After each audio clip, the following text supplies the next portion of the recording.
Wakil Presiden Republik Indonesia Gibran Rakabuming Raka mengunjungi korban banjir di Desa Sungai Tabuk, Keramat, Kecamatan Sungai Tabuk, Kabupaten Banjar, Kalimantan Selatan.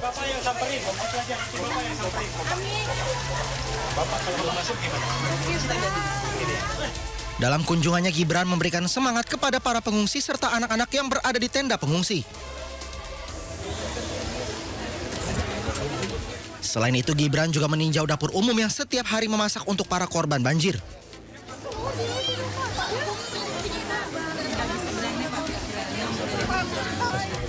Gibran mengatakan banjir di Kalimantan Selatan akan menjadi atensi khusus dan pemerintah pusat akan berkoordinasi dengan pemerintah daerah dalam menangani dan mencegah banjir. Wakil Presiden Gibran juga mengunjungi lokasi yang terendam banjir dengan perahu karet. Dari Kabupaten Banjar, Kalimantan Selatan, Sairi, iNews melaporkan.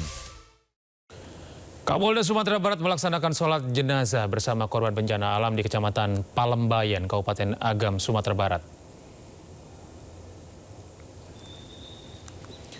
Kapolda Sumatera Barat Irjen Pol Gatot Tri Suryanta memimpin sholat jenazah korban banjir bandang Agam sebelum dimakamkan.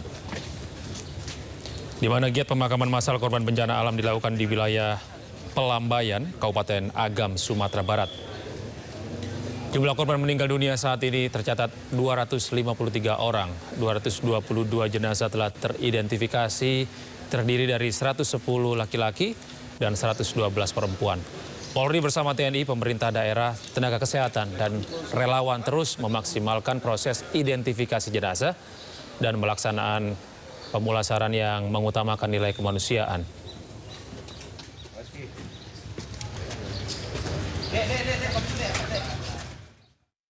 Berulang kali diterjang banjir bandang, warga perumahan Gria Pertama Indah 2, Kecamatan Nanggalo, Padang, Sumatera Barat mengibarkan bendera putih.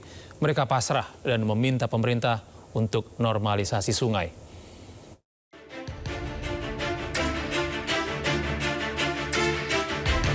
Bendera putih berkibar di sejumlah rumah warga yang berada di Kelurahan Tabiang, Banda Gadang, Padang, Sumatera Barat. Warga pasrah lantaran rumah mereka kerap dilanda banjir bandang. Warga pun terus dihantui ketakutan saat hujan. Derasnya arus sungai juga kerap mengikis badan jalan hingga menghancurkan peralatan rumah dan tempat tinggal mereka.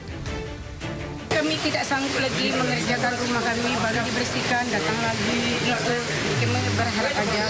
Karena pikiran saya tuh rasa-rasa mau ke tempat kami lagi gitu. Kapal minta kami itu ya ada mungkin jalan satu-satunya. Pemerintah sendiri sudah berencana untuk merelokasi sementara warga. Nantinya setelah selesai normalisasi dan pembangunan dam, warga bisa kembali ke rumah masing-masing. Ya, kondisi hari ini ya, tentu ini diakibatkan dengan sungai kita yang sudah dangkal ya, dan hujan yang intensitasnya tinggi. Relokasi yang kita berikan tawaran itu sebagai opsi untuk sementara ya. Tentang apakah pekerjaan ini bisa selesai dalam seminggu ini, saya tidak bisa menjanjikan. Ini kan pekerjaan teknis yang cukup besar ya. Yang bisa kita lakukan adalah tentu pertama yang merelokasi dan kita biarkan pemerintah khususnya BNPB, kementerian, balai ini menyelesaikan pekerjaannya. Proses pembangunan dam hingga perbaikan rumah membutuhkan waktu lebih dari 1 minggu. Sementara penanganan bencana akibat banjir bandang dan longsor di Sumatera Barat berlangsung selama 3 bulan. Dari Padang, Sumatera Barat, Budi Sunandar, iNews melaporkan. Pemirsa, banjir susulan rendam 5 kecamatan di Kabupaten Aceh Timur akibat hujan dengan intensitas tinggi. Banjir berdampak pada aktivitas perekonomian dan mobilitas masyarakat di masa pemulihan pasca bencana akhir November 2025 lalu. Nah, banjir terbesar di tempat JRU. Luar biasa. Banjir merendam Julok Rayek Selatan, Kecamatan Indra Makmu, Aceh Timur. Warga yang terjebak nekat menerobos arus banjir yang cukup tinggi untuk menyelamatkan barang berharga dari rumah mereka yang terendam. Batang bonsai pinte. Sejumlah motor terlihat lalu lalang di jalanan desa yang terendam banjir. Menurut data Badan Penanggulangan Bencana Daerah atau BPBD Kabupaten Aceh Timur, banjir susulan rendam 5 kecamatan di Kabupaten Aceh Timur akibat hujan dengan intensitas tinggi. 5 kecamatan terendam banjir susulan adalah Pantai Bidari, Indramakmu, Banda Alam, Julok, dan Rantau Selamat. Kampung baru Aceh Timur ialah bagi yang terbakar. Genangan banjir tidak hanya merendam pemukiman warga, tetapi juga akses jalan antar desa serta sejumlah fasilitas umum. Banjir juga berdampak pada aktivitas perekonomian dan mobilitas masyarakat di masa pemulihan pasca bencana akhir November 2025 lalu. Sementara itu pemirsa, banjir kembali melanda Kabupaten Pidi Jaya Aceh. Akibatnya sejumlah desa terkepung banjir karena hujan deras dengan intensitas tinggi membuat beberapa sungai meluap.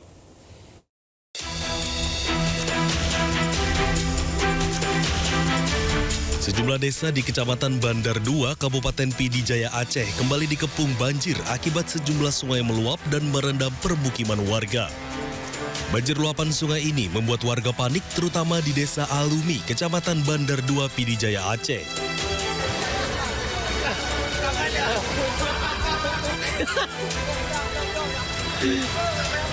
Butenang. Bahkan korban banjir terpaksa dievakuasi menggunakan tali seling baja untuk menyeberangi banjir luapan sungai dan menjauhi desa warga yang terendam banjir demi keselamatan. Masyarakat diimbau tetap waspada mengingat intensitas hujan masih tinggi dan potensi banjir susulan masih bisa terjadi di wilayah Pidi Jaya. Dari Pidi Jaya Aceh, Jamal Pangwa, iNews melaporkan. Pemirsa, ambulans yang ditumpangi puluhan dokter relawan Kementerian Kesehatan terperosok di tengah lumpur dan air bekas material banjir di Pidi Jaya Aceh. Tebalnya lumpur menyebabkan misi kemanusiaan petugas terhambat.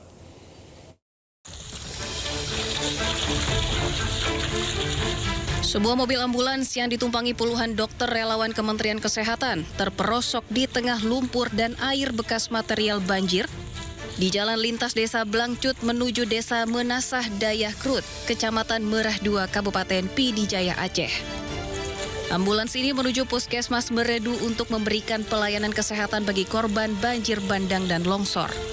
Selain terperosok ke dalam lumpur, mesin mobil ambulans pun mati, sehingga para dokter akhirnya menumpang mobil pickup milik warga yang melintas. Saat ini ratusan tenaga kesehatan telah diterjunkan ke Pidi Jaya, terdiri dari dokter spesialis, dokter umum, perawat, tenaga gizi, hingga kesehatan lingkungan. Meski akses terbatas dan medan berat, misi kemanusiaan tetap berjalan. Dari Pidi Jaya Aceh, Jamal Pangwa, iNews melaporkan. Jembatan darurat di Aceh Tengah putus akibat diterjang arus deras. Akibatnya sejumlah relawan jatuh dan terbawa arus. Tali jembatan darurat yang menjadi satu-satunya akses penghubung Desa Rejepayung dan Desa Jamat Aceh Tengah putus. Peristiwa ini terjadi saat relawan dan warga tengah mendistribusikan logistik ke wilayah terdampak. Arus sungai yang deras bahkan membuat beberapa di antaranya terseret. Beruntung warga dan anggota TNI di lokasi langsung melakukan pertolongan. Sebelumnya pemirsa, jembatan permanen yang ada di lokasi ini rusak pasca banjir bandang. Warga terpaksa mengandalkan jembatan tali darurat untuk beraktivitas termasuk mendistribusikan bantuan logistik.